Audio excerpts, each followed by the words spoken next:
Hello and welcome back to the Ash and Stone channel. My name is Chris and today I'll be showing you how I made an arena for Hairfoot Jousting. There are a couple of pitch shapes in the Hairfoot Jousting book, which unfortunately had not turned up in time for the Hairfoot introduction video, but at least I can show you some of it now. Most of the arenas are simple circles, but there is also a longer pill-shaped hippodrome.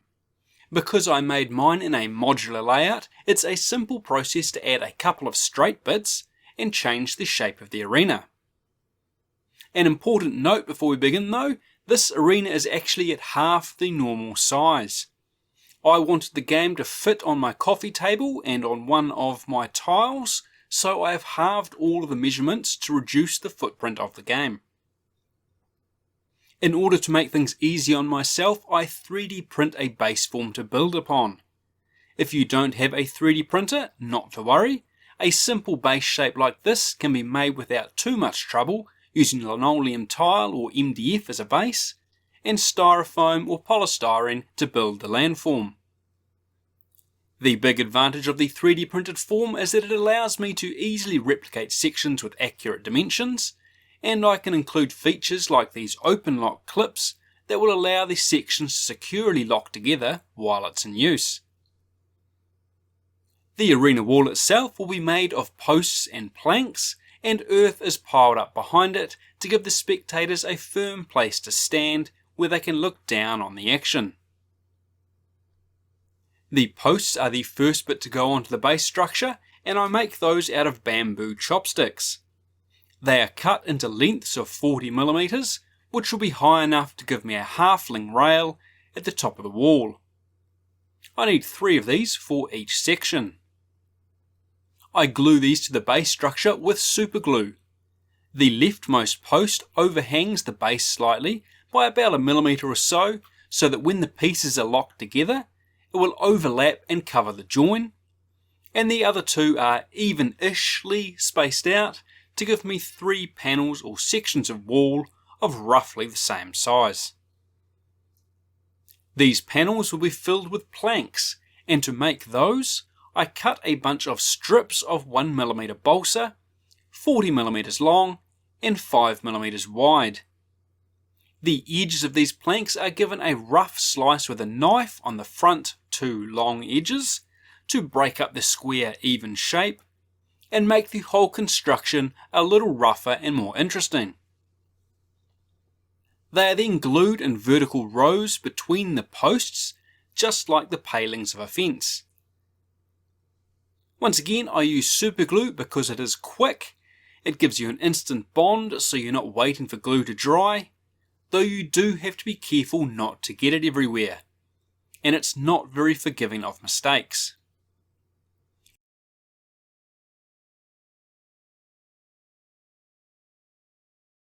Once the whole row is done, excess on the right hand side is trimmed off flush with the plastic base. This will make everything fit together nicely. With all of the vertical palings done, I add a support strip to the top rear of the balsa and bamboo to reinforce and strengthen the delicate wood. I cut a 5mm strip longer than the length of the base, and because some of the palings ended up being oversized, I mark the final paling to the desired dimension. The 5mm strip is then glued along the back of the arena wall, the oversized planks being left proud, and excess at the end is trimmed flush with the plastic base. I also want to add some horizontal support to the front because it'll make things look a lot more interesting.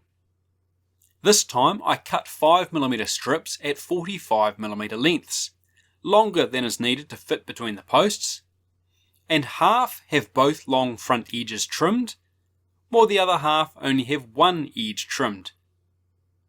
I keep these separate so I know which pile is which.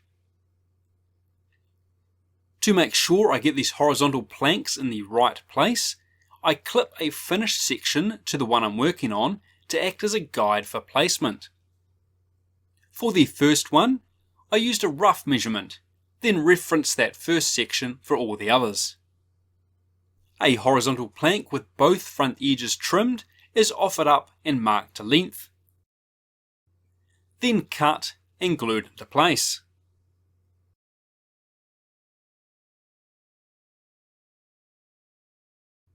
Swapping the finished reference section to the other side, I do both bottom ends first, and then the middle piece, so that the height of the horizontal supports will match any of the other modular pieces. Then I can do the top planks. These get placed in line with the top of the posts and the rear support, the trimmed edge down and the tidy edge up. Any excess on the right hand side can be trimmed flush with a plastic base. Sometimes it may require a little bevel at the end to help it sit nicely against the post of the next section. The planks that are proud at the top are trimmed to size with a sharp blade, being careful not to take too much out of the horizontal supports, and the top is given a quick sand to even things out and make sure nothing else is sticking up excessively. The final bit of woodwork is a 6mm strip for the top railing that is cut to the length of the base. To make sure this is glued in the right position, I clip a finished section in place and use the existing railing as a guide to get it into the right position. I added a small overlap between sections so that the joins along the top rail are on top of the posts rather than beside them. I try to line up the top rail flush with the horizontal support along the back. Because this is a straight section, I was able to do this with one strip, but for the curved sections I had to break it into 3 pieces, joined on each of the posts. The back along the horizontal support is trimmed to make things flush, and the back and top are given a quick sand to even things out and round over the top edges.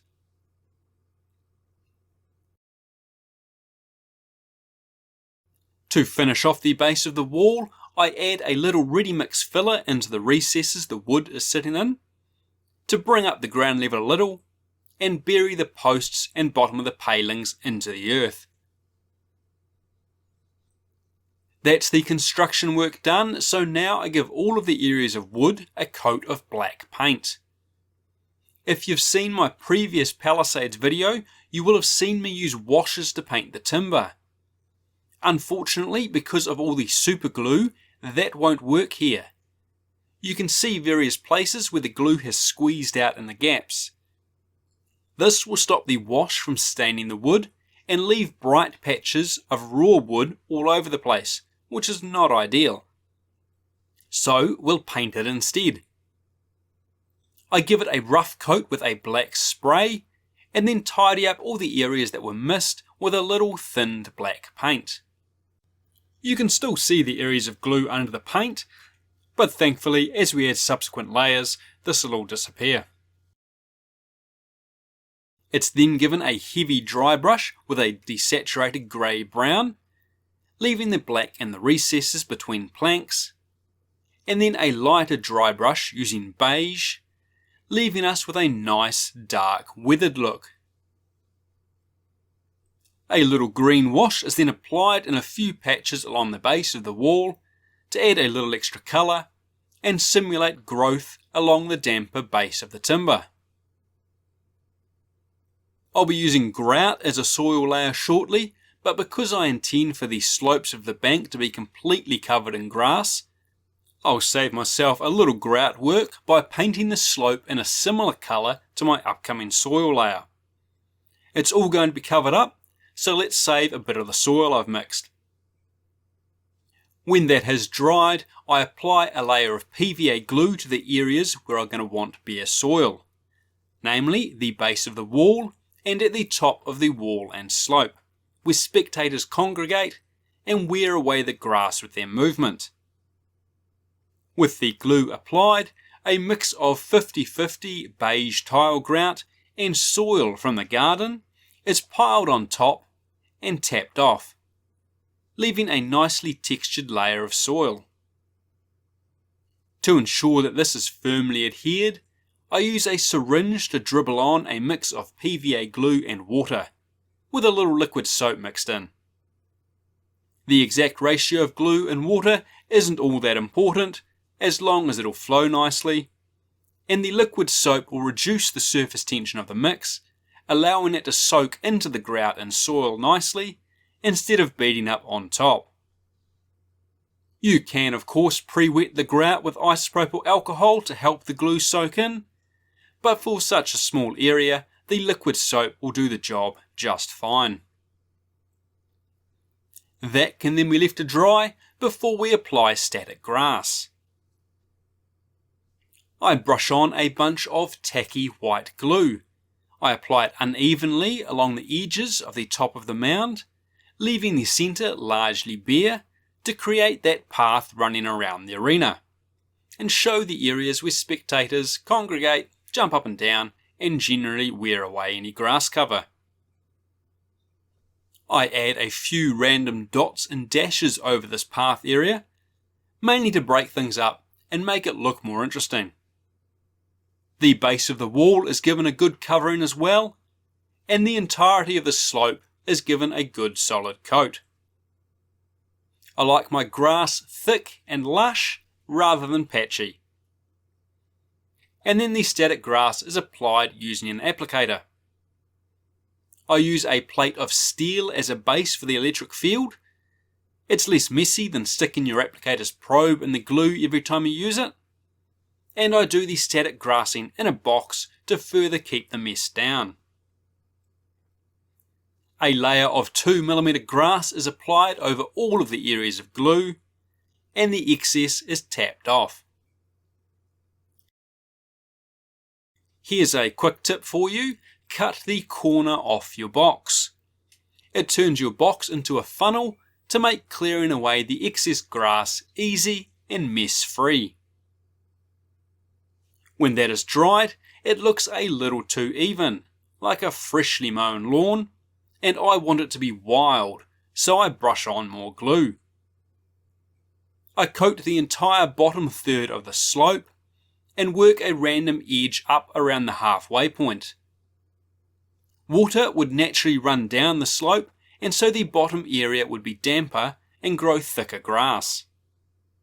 It doesn't need to be a thick or consistent layer of glue at the bottom here. As long as you've got a bit brushed onto the tips of the existing grass, it'll work fine. It doesn't need to be completely flooded. I also add glue in patches along the path and at the top of the slope to break things up even more and create some random tufts.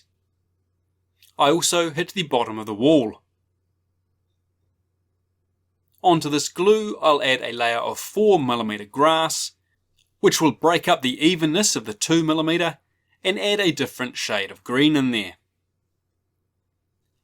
That's left to fully dry before the next step, which is to go nuts with all of the scenic products I've collected over the years. This is a halfling arena, so I want it to look wild and colourful and whimsical, so I sprinkle on all sorts. I stick on homemade grass tufts, use fine turf and flowers from Woodland Scenics, sprinkle on knock leaves and structure flocks, and even tea taken from a tea bag. All of these products add different colours and textures and shapes to the landform, making it fantastical and wild and just a nice place to be. With all of that sprinkled on, it's scattered all over the place, so to make sure it's stuck, I wet it all down with isopropyl alcohol, followed by a spray of watered down PVA. This will lock everything down and prevent the scenics from falling off in the future. With that dry, here's the finished arena.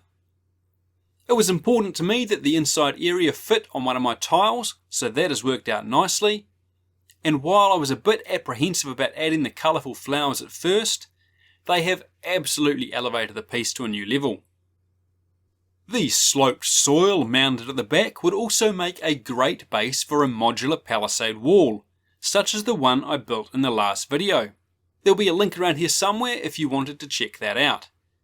But enough about that. I hope you have found this video helpful, and we'll see you all next time.